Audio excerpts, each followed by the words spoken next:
सुखों का भंडार है। इसलिए अभी भी प्रसंग चल रहा था कि जब कोई गुरु की शरण में आता है, ध्यान से सुनना मां, कि जब गुरु की शरण में आ जाता है तो उसका निश्चय ही कल्याण हो जाता है। तो आपको अब किसका हाथ पकड़ना है मैया? किसका हाथ पकड़ना है? कहाँ है गुरुदेव? ये बैठे। वाह, बोलिए सदगुरुदेव भगवान की। तो हमें अपने गुरुदेव भगवान का हाथ पकड़ के चलना है। और गुरु ही गंगा है, गुरु ही यमुना है, और गुरु ही सरस्वती है, और गुरु ही काशीपुरी है, गुरु ही काशीपुरी है। तो इसलिए समस्त यही विराजमान हैं। अब हम सब नित्य दिन भगवान शिवलिंग की उपासना तो करते। अब ध्यान से सुनना मैया, बहुत अच्छी बात आई है कि हम सब नित्य दिन भगवान शिवलिंग की उपासना तो करते हैं, भगवान शिव पर अनेक अनेक वस्तु अर्पण करते हैं, लेकिन ये शिवलिंग कैसे प्रकट हुआ है? ध्यान से सुनना। शिवलिंग की हर कोई उपासना करता है, हर कोई भक्ति करता है, हर कोई वस्तु चढ़ाता है, लेकिन शिवलिंग की उत्पत्ति कैसे हुई है? इस लिंग की उत्पत्ति कैसे हुई है? मालूम है किसी को?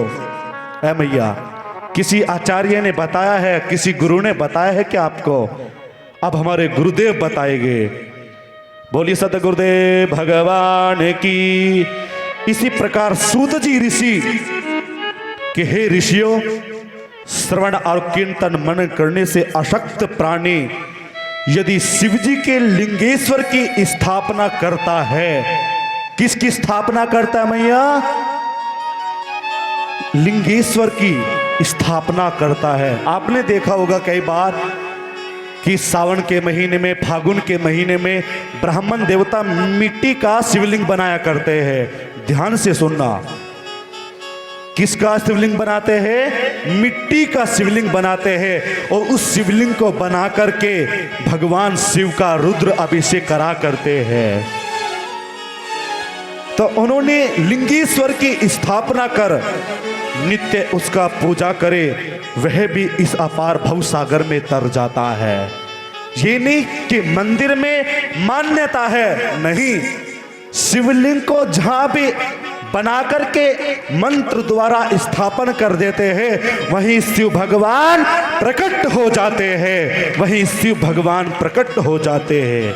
मान्य नहीं है, क्योंकि शास्त्रों में आया है आवायामी, क्या कहा? आवायामी स्थापयामि पूजयामि। क्या है? आवी माने आना है। किसको आना है?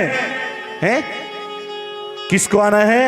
शिव को आना है। स्थाप्य माने स्थान ग्रहण, अर्थात उनको आसन देना है। और पूजामी माने हम उनकी नित्य दिन जो पूजा कर रहे हैं, कि क्या समझ करके कर रहे हैं? हमने भगवान शिव को आसन दे करके, और शिव यहाँ प्रत्यक्ष हो गए, और शिव प्रत्यक्ष हो गए तो हम इन पर पूज रहे हैं। क्या मान करके? भक्ति को मान करके पूज रहे हैं। तो सूत जी ऋषियों को बता रहे, जो भगवान शिव को स्थापन करता है और उनकी जो पूजा करता है नित्य दिन, वो भव सागर पार हो जाता है, वो भव सागर पार हो जाता है मेरी मैया।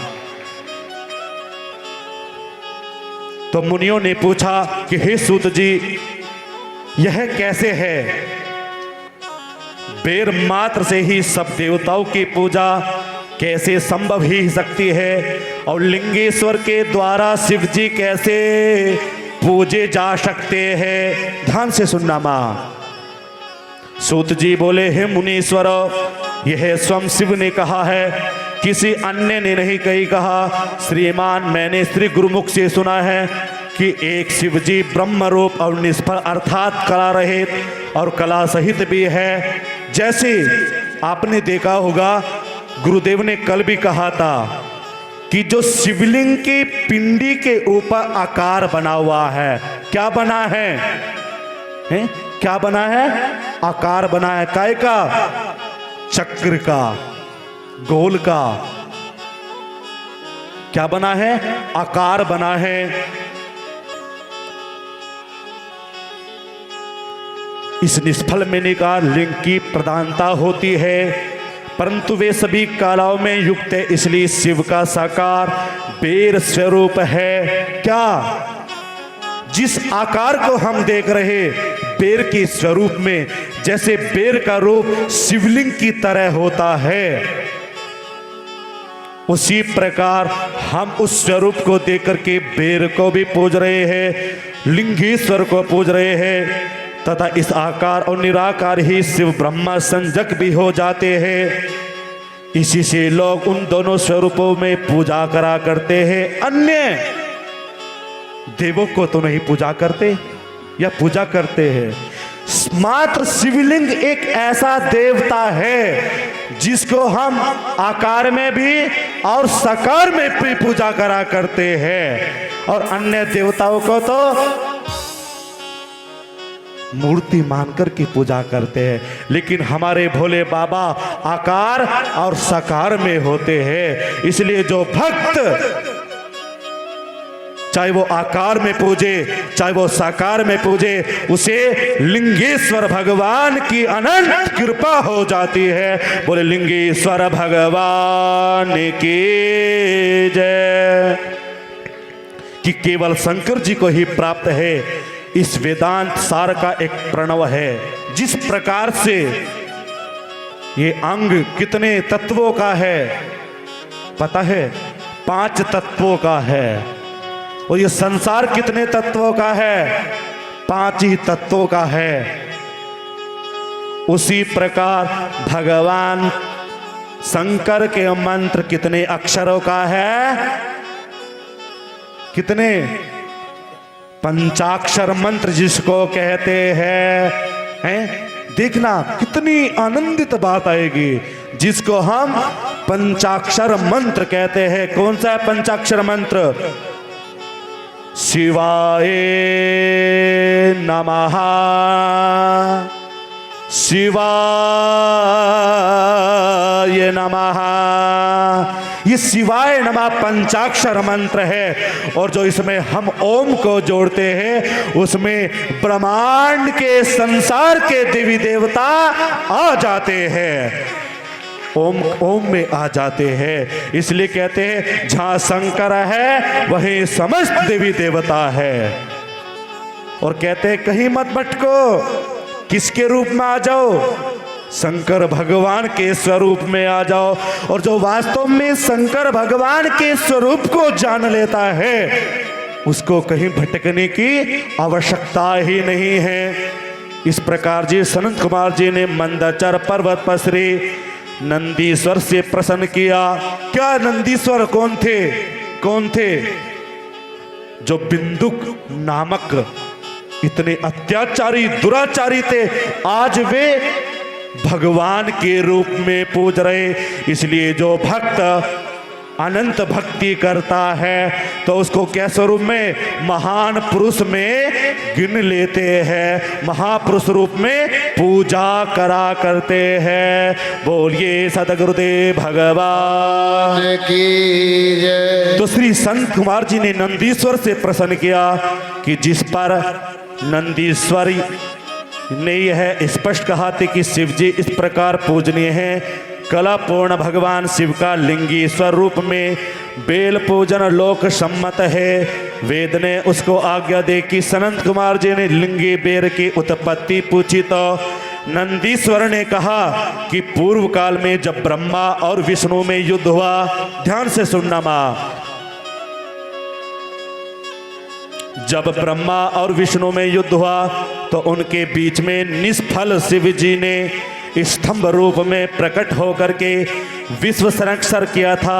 और तभी से महादेव जी का निष्फल लिंग और सकल बेर जगत में प्रचलित हुए। बेल मात्र को देवताओं ने भी ग्रहण किया। इससे शिव जी के अतिरिक्त बेललिंग से देवताओं की पूजा होने लगे और वही उनका फलदाता हुआ। परंतु शिव जी के लिंग और पेड़ दोनों ही पूजन हो गए। उस दिन के बाद भगवान लिंगेश्वर की उत्पत्ति हो गई। बोली लिंगेश्वर भगवान की हो। जब ब्रह्मा और विष्णु में युद्ध हुआ था तो जब भगवान शिव बेर के स्वरूप को लेकर के प्रकट हुए और जब वह प्रकट होकर के अपने आकार को लिया, आकार में होकर के हम सबको लिंगेश्वर में दर्शन दिया है। उस दिन के बाद हम सब किसकी आराधना करते? भगवान लिंगेश्वर की आराधना करते हैं। यह है शिव महापुराण, यह है शिव महापुराण, शिव महापुराण, शिव महापुराण। ये शिव की कथा हम सबको सिखाती है कि जो जो हम नित्य दिन कार्य करा करते हैं, जो जो नित्य दिन भक्ति करा करते हैं, उसके पीछे कोई ना कोई महत्व होता है। क्या और पुराण भी कोई सुनाता है ऐसा? क्या कोई पुराण ऐसा बताता है? लेकिन 18 पुराणों में से यह पुराण सर्वश्रेष्ठ पुराण है। इसलिए आप सभी जितना शिव महापुराण का रसपान करोगे, उतना ही आपके घर में, कुटुंब में, परिवार में, गांव समाज में भगवान सदा शिव की अनंत अनंत कृपा हो जाएगी। आपने देखा होगा मैया, हर किसी भी गांव में चले जाओ, चाहे वो छोटा गांव हो चाहे बड़ा गांव हो, चाहे कैसा भी गांव, किसी भी देवी देवता का मंदिर मिले या ना मिले, लेकिन मेरे भोले बाबा का मंदिर अवश्य मिलेगा। इसलिए हमारे भोले बाबा की अलग महिमा है, इसलिए शिव जी की अलग महिमा। इसलिए कहा शिव प्रसन्न है तवे, शिव शिव शिव नाम है तवे। इसलिए जो शिव का भक्त होता है वो अलग ही निराला होता है, वो अलग ही दिखता है शिव का भक्त। आपने देखा होगा जब शिव बारात होगी ना तो आगे आनंद आएगा। जो भगवान विष्णु का भक्त होता है तो उसमें अहम ज्यादा होता है, अहम घमंड ज्यादा होता है, और वो फैशन वाला बहुत मिलेगा। अच्छे वस्त्र पहनेगा, अच्छा त्रिपुंड लगाएगा, अच्छा दिखावा करेगा। लेकिन नहीं, हमारे भोले बाबा वो है जो फक्कड़ में नहीं महापक्कड़ होते हैं। लेकिन जहाँ संसार की समस्त शक्ति नतमस्तक करती है, तो हम सबका बड़ा भाग्यशाली दिन है जो गुरुदेव के चरणों में बैठ करके हम सब शिव प्राण का कथा का रसपान कर रहे हैं। बोले गौरी शंकर भगवान की। तो नंदीश्वर बोले पूर्व काल में जब विष्णु अपने सायकों सहित श्री लक्ष्मी जी के साथ शेष शैया पर शयन कर रहे थे, तब ब्रह्मा देवताओं में श्रेष्ठ ब्रह्मा जी स्वयं वहां जा पहुंचे। विष्णु जी को पुत्र कहकर पूछने लगे, पुत्र आपने देखा होगा मैया, जब हम अच्छे सिद्ध योगी को, अच्छे महान पुरुष को अकट वाक्य का प्रयोग करते हैं, उस पर कुछ नहीं बीतती। ये सत्यता है, क्योंकि वो उसी को जानता है जिस शक्ति ने उसको चोला दिया है, जिस शक्ति का वो भजन करा करता है, हैं? और हम आपस में ये सोचने लग जाए कि गुरु विद्वान नहीं होते, हम विद्वान हैं। नहीं, अरे गुरु का जब नाम गुरु से परम ब्रह्मा होता है तो सामने वाला इस गद्दी पर नहीं, वो संसार की समस्त उस पर विशेष कृपा करा करती है, क्योंकि उसने अपने आप को अर्पण और समर्पण किया है मैया। इसलिए पूछने लगे, पुत्र उठ मुझे देख, मैं तेरा ईश्वर यहाँ आया हूँ। इस पर विष्णु जी के भीतर क्रोधित हुआ, परंतु उसे दबाकर उन्होंने ब्रह्मा जी से कहा कि पुत्र, दोनों ने, ये देखो ध्यान से सुनना, जब आपस में लड़ाई होती है ना तो उन्होंने कहता मैं तुझे कर दूंगी, ना ना ना, तो कोई ना कोई बीच में आता है। परिवार को बिगाड़ा नहीं करते, जोड़कर के चला करते हैं। इसलिए हमारे जीवन में समस्या नहीं, संत हमारी समस्याओं का निवारण करने के लिए आया करते हैं। संत समस्याओं के निवारण करने के लिए आया करते हैं। इसलिए संतों की गद्दी हमेशा हमारे मस्तक पर रहा करती है। कहते हैं ना, सत्संग संभवा सत्संग कृपा। जो साधु संतों का सत्संग करता है वो समझ लेना चाहिए वो हरि और महेश कीर्तन कर लेता है। इसलिए पुत्र तुम्हारा कल्याण हो, आओ बैठो, मैं तुम्हारा पिता हूं। कहो कि तुम्हारा मुख टेढ़ा क्यों है? किसने कहा? विष्णु ने कहा। किसको कहा? ब्रह्मा जी को कहा। ब्रह्मा जी बोले, समय के फेर से तुम्हें अभिमान हो गया है। जैसे किसी भी व्यक्ति के पास कुछ वस्तु नहीं रहती और अचानक उसके पास कुछ वस्तु आ जाए, पैसा आ जाए, धन आ जाए, दौलत आ जाए, बंगला आ जाए, गाड़ी आ जाए, तो वो अपने से ज्यादा किसी को समझेगा नहीं। ऐसे भगवान विष्णु किसको कह रहे? ब्रह्मदेव जी को कह रहे, मैं तुम्हारा रक्षक ही हूं, किंतु समस्त जगत का पिता हूं, समस्त जगत का पिता हूं। इसी प्रकार जब फिर वे बोले, चोर तू अपना बड़प्पन क्या दिखाता है? कौन कह रहे? ब्रह्मा जी कह रहे, बहुत सुंदर, हर हर महा। सारा जगत तो मुझ में निवास करता है। जैसे हर संसार गुरु के चरणों में झुकता है ना, प्रधानमंत्री भी, जैसे देश के राजा भी संतों के चरणों में झुका करते, और झुकना पड़ेगा। क्यों? क्योंकि उनके अंदर समस्त शक्तियों की कृपा है, समस्त शक्तियों की कृपा है साधु संतों के चरणों में। इसलिए मैं सारे संसार का जगत पिता हूं, तू मेरी नाभि कमल से प्रकट हुआ है, मुझ में ही ऐसी बात करता है। नंदीश्वर बोले, जब इस प्रकार रजोगुण से मुक्त उन दोनों ने विवाद होने लगा, तब वे दोनों अपने को प्रभु कहते कहते एक दूसरे को वध करने को तैयार हो गए। युद्ध छिड़ गया। हंस और गरुड़ पर बैठे दोनों ईश्वर परस्पर युद्ध करने लगे। उनके वाहन भी लड़ने लग गए। जैसे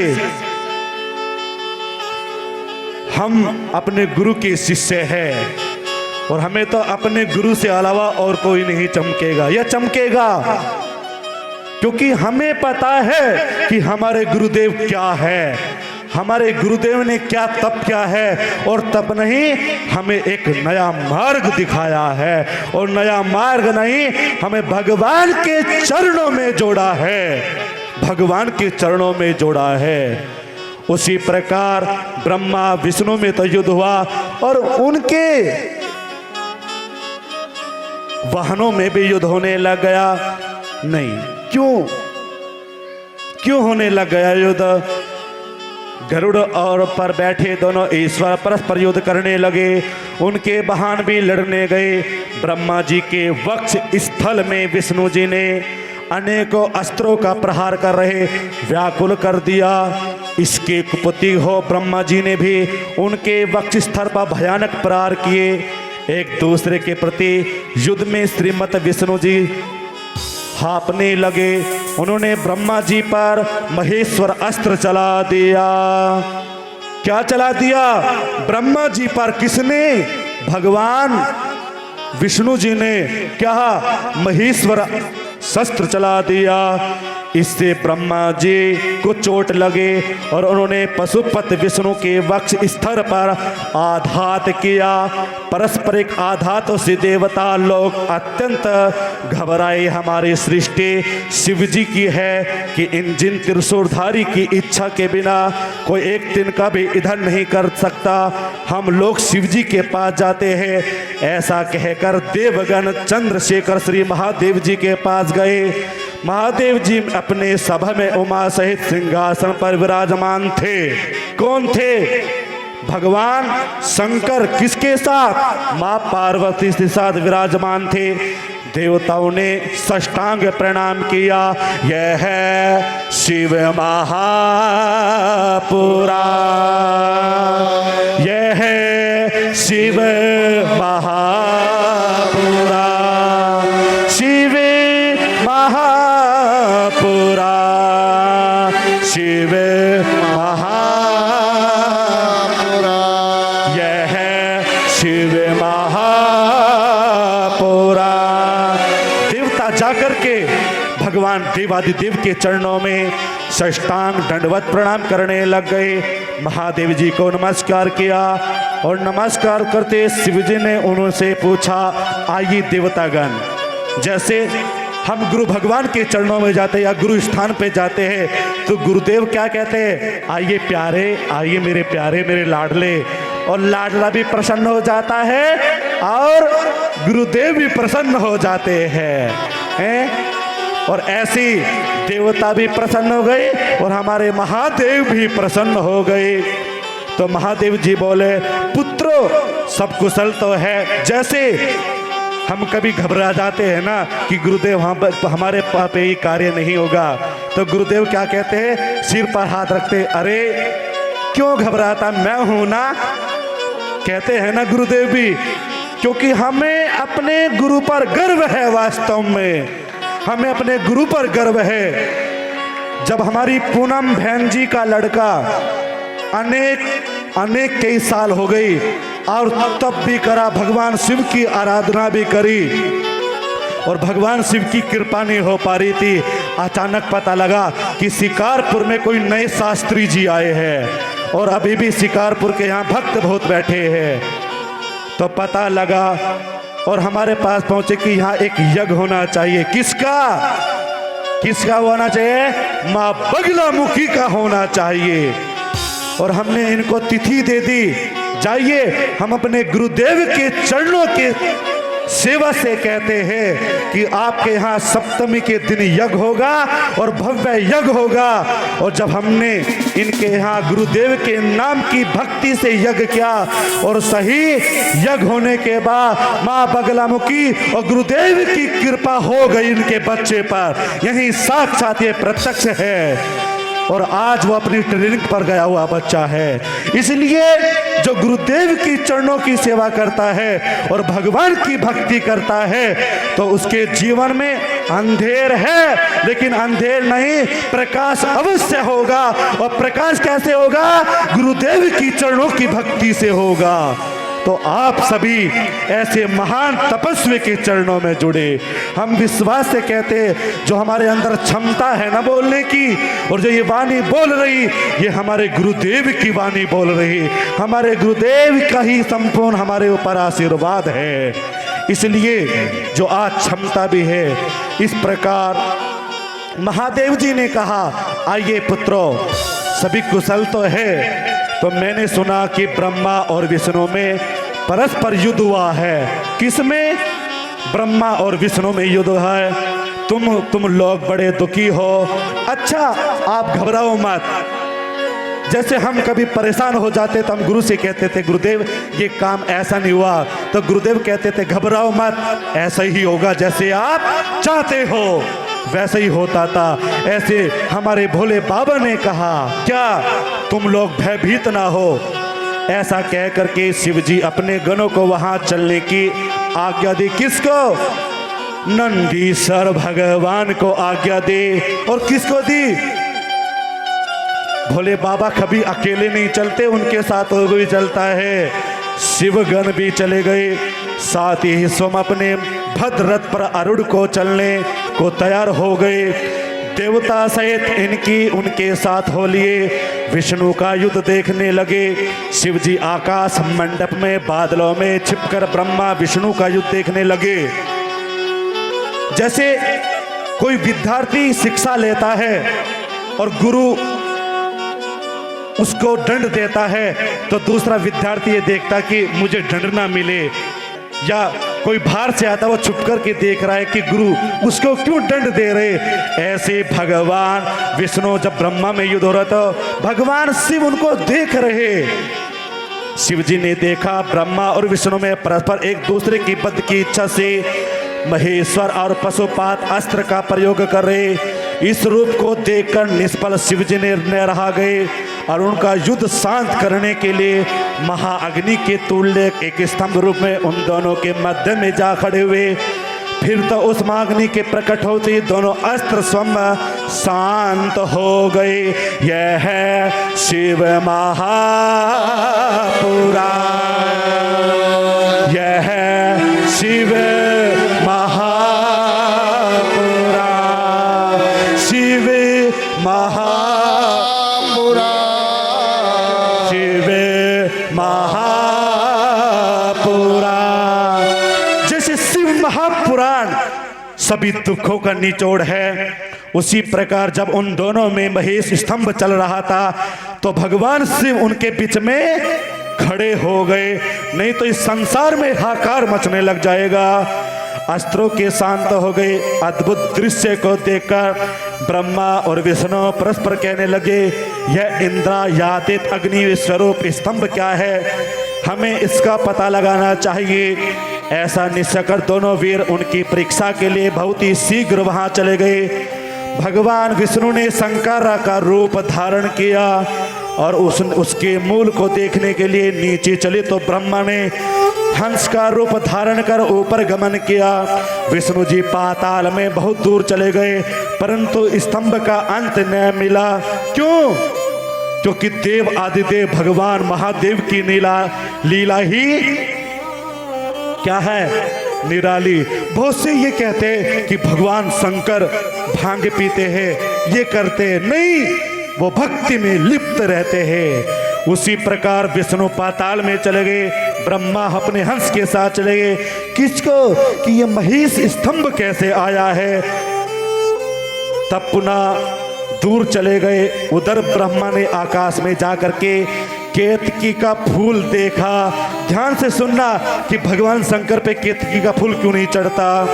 आकाश में जाकर के केतकी का फूल देखा तो उन्हें विश्वास हो गया कि मैंने स्तंभ का अंत देख लिया। तब वे उस केतकी के फूल को लेकर विष्णु के पास आए तो विष्णु ने उनके चरण पकड़ लिए। किसने? विष्णु भगवान ने। किसके पकड़ लिए? ब्रह्मा जी के पकड़ लिए।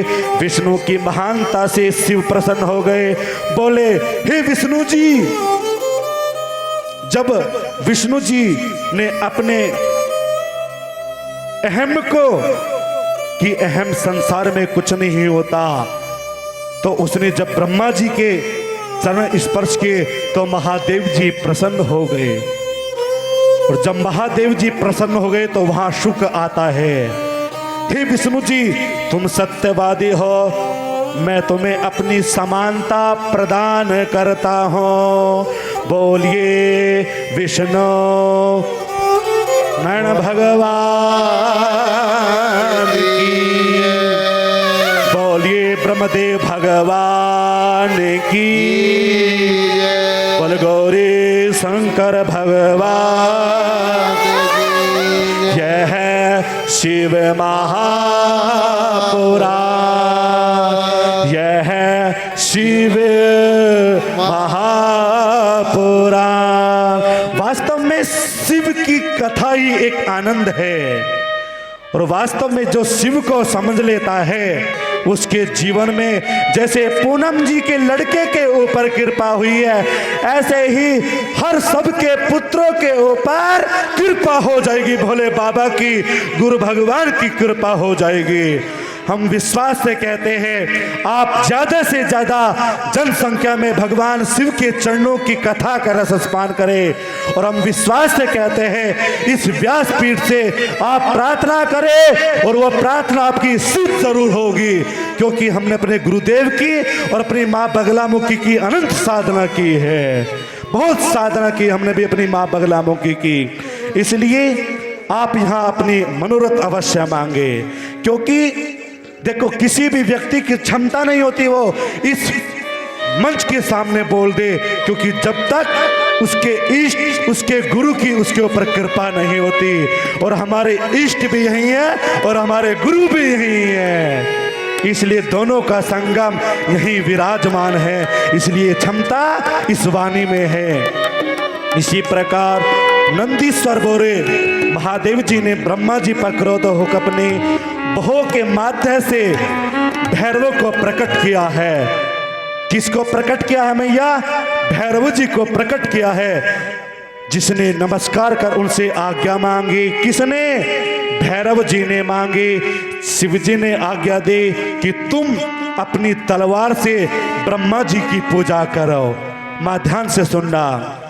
यह आज्ञा पाते ही भैरव जी ब्रह्मा जी के सिर के केस जा पकड़े। ब्रह्मा थर थर कांपने लगे। भैरव जी ने ब्रह्मा का मिथ्या पांचवा शिव काट दिया। देखा आपने, पांचवा सिर तो नहीं है ना ब्रह्मा जी के? ध्यान से सुनना मेरी मां, पांचवा शिव काट दिया। जब भैरव जी ने उनके अन्य सिरों को काटना चाहा, तब ब्रह्मा जी भैरव जी के चरणों में गिर गए। यह देख करके श्री विष्णु भगवान ने शिव जी के चरणों का आश्रय लिया और हाथ जोड़ करके प्रार्थना की। आरंभ में भी अपनी ही कृपा की, इन्हें सिर प्रदान किया, इन्हें क्षमा करे। शिव जी की आज्ञा से भैरव ने ब्रह्मा को छोड़ दिया, क्योंकि जब तक हम किसी शरण में नहीं आते, जब तक हमारे ऊपर किसी की भी कृपा नहीं होती या हो जाती है। और हम कहते हैं संसार में जो साथ जाता है वो गुरु का वाक्य जाता है, और जो गुरु के वाक्य को धारण कर लेता है उसके ऊपर, उसके कुटुंब के ऊपर भगवान गौरी शंकर की कृपा हो जाती है, गौरी शंकर की कृपा हो जाती है। लेकिन वाक्य को जानना होता है। जब विष्णु ने शिव जी का आश्रय लिया और भगवान ब्रह्मा जी ने नहीं लिया, तब भैरव को प्रकट करते हुए आज्ञा दी। और जब उसका पांचवा सिर काटा तो उसको वो कांपने लगे कि मेरे पांचों सिर भैरव जी ना काट दे, क्योंकि सबको मौत से डर लगता है। बुढ़ापा, जो बूढ़ा व्यक्ति होता है ना, वो सोचता है हे भगवान मुझे अमर रखना, कोई मारना ना, सोचता है। क्यों? क्योंकि उसकी माया दासी है। इसी प्रकार इन्हें क्षमा करे। शिव जी की आज्ञा से भैरव ने ब्रह्मा को छोड़ दिया। तब वे फिर बोले तुमने अपने प्रतिष्ठा स्त्व पाने के लिए छल किया था, इसलिए तुम सत्कार स्थान अस्वल ने किया। ब्रह्मा जी बोले स्वामी न भरत मुझ में पांचवा सिर दे दो। किसने कहा? भगवान ब्रह्मा जी ने कहा। इस प्रकार ब्रह्मा जी बोले भरत मुझे मेरा पांचवा सिर दे दो। भगवान बोले हे पुत्र, मैं जगत की स्थिति को ना बिगाड़ने दूंगा। जो अपराधी है उन्हें तुम दंड दो और लोक मर्यादा पालन करे। बोलिए भगवान देवादिदेव महादेव की जय। इस प्रकार जब हर भक्त अपने अपराधी को, अपने पापचारों को, अपने अपाप कर्मों को समझ लेता है और वो अच्छे महापुरुष के चरणों में जाता है, तो उस पर महापुरुष की कृपा हो जाती है। इस प्रकार मैं जगत की स्थिति ना बिगाड़ने दूंगा। जो अपराधी है उन्हें तुम दंड दो और मर्यादा का पालन करो। मैं तुम्हें वरदान देता हूं। किसने कहा? भगवान। किसने कहा मैया? भगवान शंकर ने कहा कि मैं तुम्हें वरदान देता हूं, लेकिन जो किसी भी कार्य का अविघ्न करता है वो मर्यादा को नहीं जानता तो उसको दंड अवश्य देना चाहिए। इस प्रकार भगवान देवादिदेव ने उसको कहा, आप अपनी अपराध क्षमा का जो भूल करोगे तो मैं तुम्हें वरदान देता हूं कि आज मैं तुम गणों के आचार्य हूं, तुम्हें बिना कोई भी यज्ञ पूर्ण होगा। क्या वरदान दिया? जब तक आपके यज्ञ में, जहां भी यज्ञ होगा और जब तक आपका यज्ञ में स्थान नहीं होगा वो यज्ञ सफल नहीं होगा।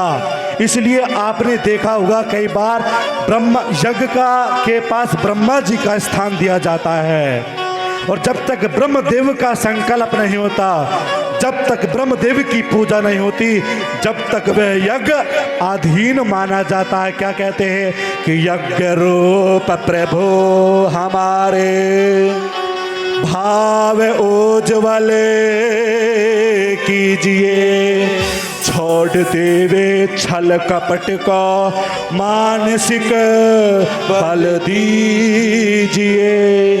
यज्ञ एक ऐसी औषधि है, यज्ञ एक ऐसा उपचार है जो समस्त दुखों का निवारण होता है। आपने देखा होगा देवताओं का मुख क्या है? कोई बता सकता है? देवताओं का विमुख क्या है? यज्ञ है। और जो यज्ञ की शरण में जाता है उस पर साक्षात ब्रह्मा जी की कृपा होती है। बोले ब्रह्मदेव भगवान की जय। ऐसा कहकर भगवान शिव केतकी के पुष्प से बोले, अरे मिथ्याभाषी दुष्ट केतकी, तो तुरंत यहां से भाग जा। किसने कहा? भगवान भोलेनाथ जी ने कहा, तू तुरंत यहां से भाग जा, तू मेरी पूजा के योग्य नहीं है। जब शिव गणों से उसे दूर भगा दिया तब केतकी शिव जी की प्रार्थना करने लगा, हे नाथ, हे भोले बाबा, मैं आपकी शरण में आया, मुझसे क्या अपराध हुआ है? आप एक बात बताइए, जब अपराध हो जाता है तो क्षमा नहीं होता। एक चीज बताते हैं इसी रूप में, यह है शिव महापुराण,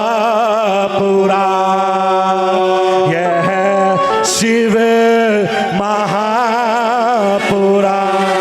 शिव महापुराण। 3 मित्र थे, ध्यान से सुनना। 3 मित्र थे। कौन कौन मैया? एक तो विश्वास था, दूसरा धन था और तीसरा ज्ञान था। कितने मित्र थे? 3 मित्र थे। पहला ज्ञान था, दूसरा विश्वास था और तीसरा धन था। तो ये जब तीनों इकट्ठे हो गए, ये आपस में कहने लग गए, अरे जब हम अलग अलग हो जाएंगे तो हम आपस में कहां मिलेंगे? तो विश्वास ने, धन ने, विश्वास ने ज्ञान ने पूछा, किससे? धन से। अरे धन, जब हम अलग अलग हो जाएंगे तो आप कहां मिलोगे? तो धन ने बड़ा ही अच्छा प्रश्न उत्तर दिया कि मैं लालाव लोगों के पास रहूंगा, जो अच्छा कर्म करेगा मैं उसके पास रहूंगा। तो धन तो वहां चला गया, बचे कौन? विश्वास और ज्ञान। तो जब धन और विश्वास एकत्रित होकर के पूछने लगे, किससे? ज्ञान से। अरे ज्ञान, जब आप भी अलग हो जाओगे तो आप कहां मिलोगे? तो ज्ञान ने भी अच्छा उत्तर दिया, मैं तो अच्छे अच्छे साधु संतों के चरणों में रहूंगा, मैं मंदिरों में रहूंगा, जहां मुझे ज्ञान का प्रकाश डालेगा मैं वहीं स्थान लेकर के रहूंगा। तो ज्ञान को भी स्थान मिल गया। अब बचे कौन? विश्वास बचे। तो ज्ञान ने, धन ने मिलकर के पूछा, अरे विश्वास, जब आप हमारे से अलग हो जाओगे तो आप कहां मिलोगे? तो विश्वास ने देखो कितनी अच्छी बात कही कि मैं एक बार जाने के बाद दोबारा किसी को नहीं मिलता।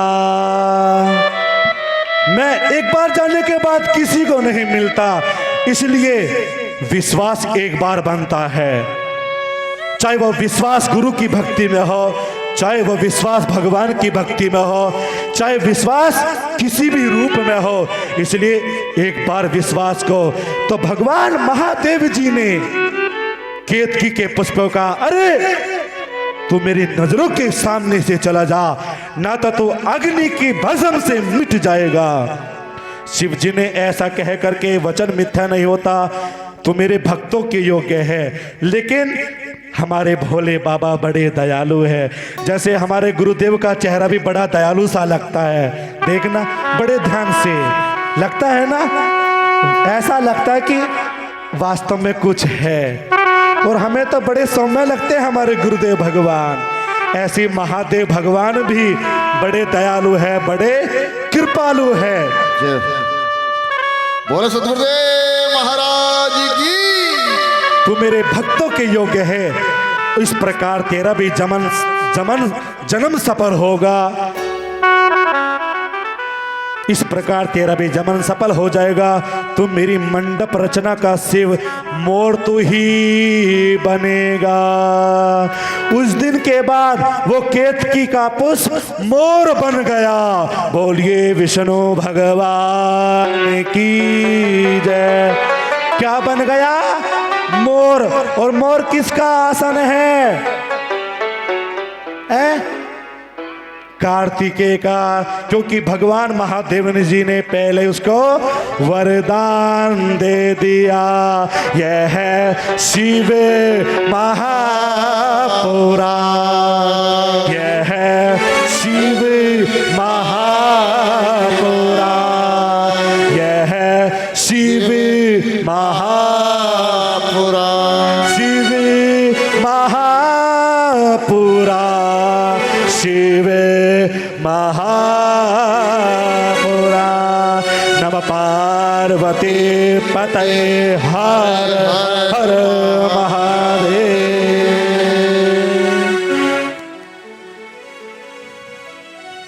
इस प्रकार जो भगवान शिव की शरण में आता है वो वहां से खाली नहीं जाता, उसको कोई ना कोई वरदान अवश्य मिलता है। और वास्तव में आप बड़े, आपके चेहरों पर तो हमें किसी का स्वरूप शिव का दिख रहा है, किसी का रूप माता अंबिका का दिख रहा है, लेकिन ये रूप आपका ऐसे ही मुस्कुराता रहे, यही यहां से साधुवाद है।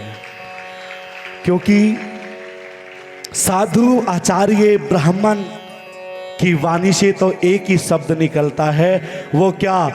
जा बच्चा तेरा कल्याण हो, साधुवाद हो, तेरा अनंत अनंत दुखों का जो निवारण हो, इस प्रकार का आशीर्वाद निकलता है। लेकिन हम कहते हैं हमारे जीवन में जब तक अच्छा साधु अच्छा संत नहीं आएगा, जब तक हमारा कल्याण नहीं होगा। इसलिए आप सभी अच्छे साधुओं की, अच्छे आचार्यों की पहचान करें। और पहचान कैसे होती है? सत्संग तृप्तम, सत्संग से होता है। जो ब्रह्म को नहीं जानता, जो उपासना को नहीं जानता, जो ज्ञान को नहीं जानता, वो अच्छा योग्य नहीं है। और जो ब्रह्म को जानता है, जो ज्ञान को जानता है, जो उपासना को जानता है, जो भक्ति को जानता है, ऐसा ही सिद्ध गुरु होता है, ऐसा ही सिद्ध गुरु होता है योग्य। तो आप सभी भी अच्छे महापुरुषों की पहचान करें। हम देख रहे संसार में, हम देख रहे इस मृत्यु लोक में आजकल पाखंडी की अधिक पूजा हो रही है। लेकिन हम कहते हैं आप पाखंडियों में ना पढ़ करके ऐसे सिद्ध योगी की शरण लीजिए, ऐसे सिद्ध योगी की शरण लीजिए। और कई जगह जगह दरबार भी लग रहे हैं, ऐसे ऐसे दरबार लग रहे हैं जहां हमारे देवी देवताओं पर दुष्प्रभाव करा करते हैं। क्या एक सनातनी अपने देवी देवताओं की आवाज को सुन लेगा क्या? और जिस देवता ने, जिस देवी ने हम सबको बनाया है, और वही मनुष्य अपने आप को जनाने के लिए, अपने आप को बलवान बनाने के लिए हमारे देवी देवताओं का सहारा लेता है। क्या आप ऐसे व्यक्ति का साथ दोगे क्या? हमें बताइए आप। और कहते हैं जो पाखंडी के दरबार से जुड़ता है, जो ऐसे पाखंडी महापुरुषों से जुड़ता है, उसका कल्याण नहीं, वो नरक भोगा करता है। हम नहीं कहते यह है शिव महापुराण, यह है शिव महापुराण, ये शिव महापुराण कहती है। हम जगह जगह देख रहे हैं, दरबार लग रहे हैं पाखंडियों के, और अपने बलवान, अपनी पहचान बनाने के लिए हमारे देवी देवता पर टिप्पणी कर रहे हैं। लेकिन आज हम इस व्यासपीठ और गुरु भगवान के चरणों से कहते हैं, जब तक इस मनुष्य रूप में हमारे अंदर प्राण रहेंगे, जब जब हम ऐसे पाखंडियों का अत्याचार और दुराचार और उनका अंत करते रहेंगे अपने गुरु की भक्ति के चरणों से। लेकिन आप सभी का हमें सहयोग चाहिएगा। कहते हैं जहां भक्त अपने भगवान को पुकारता है, जहां भक्त की भक्ति, जहां उनकी साधना चला करती है, तो वह ईश्वर को आना पड़ता है। उसी प्रकार जब शिष्य अपने अच्छे सिद्ध गुरु को पुकारता है, तो ऐसे सिद्ध गुरु को वहां पहुंचना पड़ता है और आप जैसे शिष्यों का कल्याण करना पड़ता है ऐसे सिद्ध गुरुदेव भगवान को। अब हम गुरुदेव भगवान के चरणों से ज्यादा न कह करके अपनी गुरु की वाणी को भी प्राप्त करेंगे, क्योंकि जब तक गुरु की वाणी नहीं हम सबके ऊपर कृपा होती, तो गुरु की भी वाणी को हमें, अपनी गुरु की भक्ति को भी हमें अपने मन मस्तक पर रखना है। बोलिए परम पूज्य सद्गुरुदेव भगवान की जय।